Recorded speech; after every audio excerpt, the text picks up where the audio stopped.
Hi there, in this video we'll discuss 6th and 7th type intervals.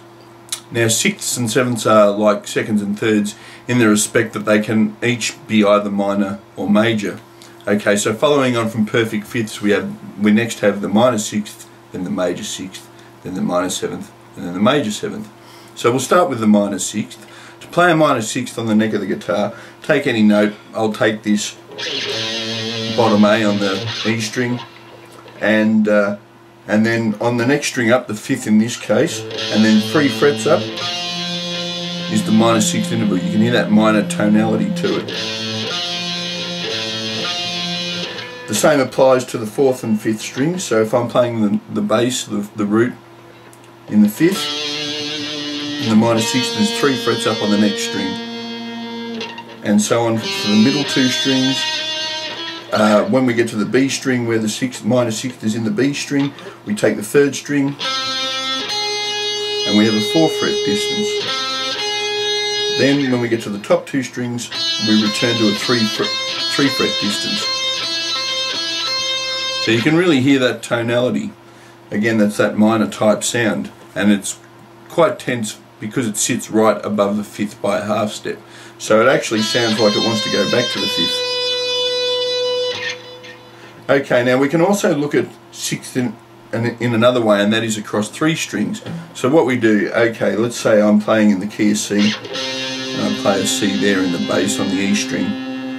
The 5th string gets missed, and then I play the A flat on the 4th string. So it's a 2 strings up and 2 frets back. That's an equivalent way of playing them. Similarly for the 3rd and 5th strings.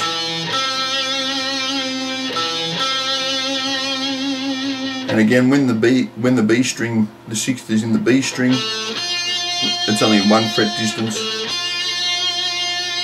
And when the B string is the unused string in between the 3rd and the 1st, it's a 1 fret distance yet again. Okay, so that simply means that now for major 6ths, we have a 4 fret distance separated by a string.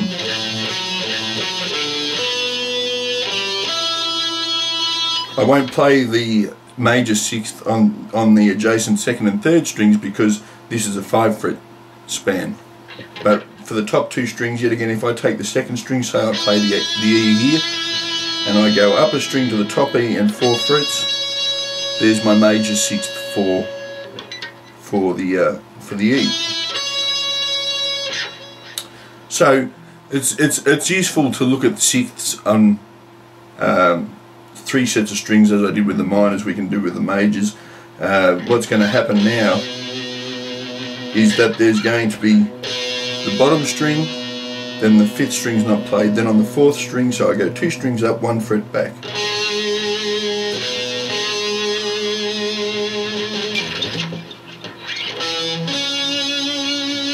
Yet again, when the B string, the major 6th is on the B string, they're actually on the same fret separated by 2 strings.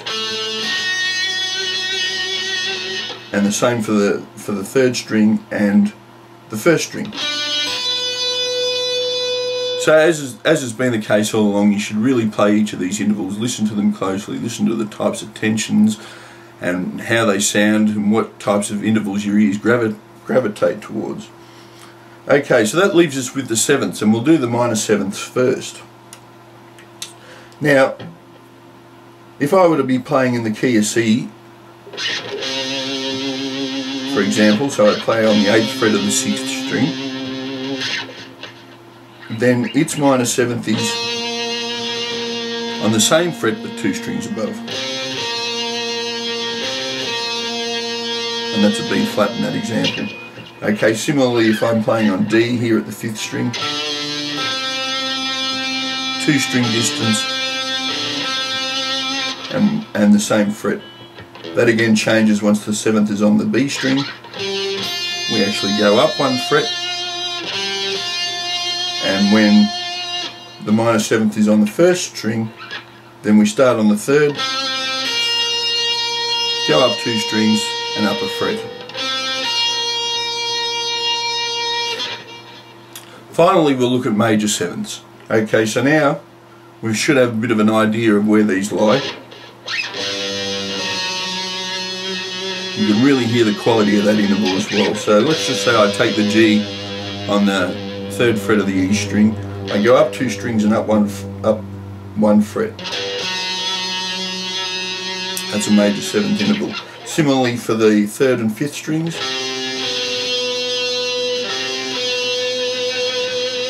While when the major 7th is on the B string, I simply fret up 2 strings, down 2 frets. And that rule also applies to the 3rd and 1st strings because of the fact that the B is in between them.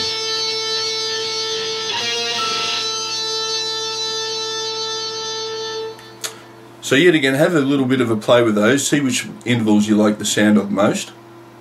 Now, when it comes to sevenths, we can talk a little bit more about chords. So far we've established 1st, 3rd and 5th make up major, minor and diminished type chords.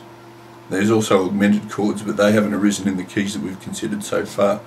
When we look at sevenths, we're adding another 3rd on top of the 5th. Now the basic rules of thumb are this.